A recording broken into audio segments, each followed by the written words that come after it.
भारतात जन्म मिळाला, आधी मनुष्य योनी, त्यात भारत. मी नेहमी भारताची व्याख्या सांगूनच सुरुवात करतो, कारण त्या निमित्तानं आपल्या पुण्यभूमीचं स्मरण आणि नमन होतं. भा एक अक्षर आणि रत ही दोन अक्षर आहेत. आपल्या देशाचं नाव आहे भारत. भा या एका अक्षराला तीन अर्थ आहेत. भा म्हणजे भक्ती, जो मनाचा विषय आहे. भा म्हणजे ज्ञान, जो बुद्धीचा विषय आहे. आणि भा म्हणजे तेज, जो कर्माचा विषय आहे. आता अर्थ कसा होतो बघा.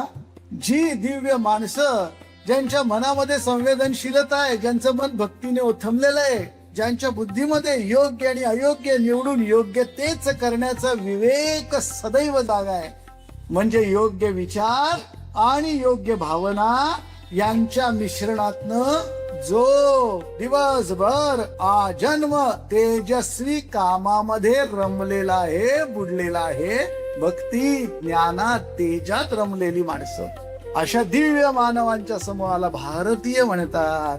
आणि अशी दिव्य माणसं ज्या भूमीत जन्माला येतात ती आपली पुण्य पवित्र भूमी आहे भारत.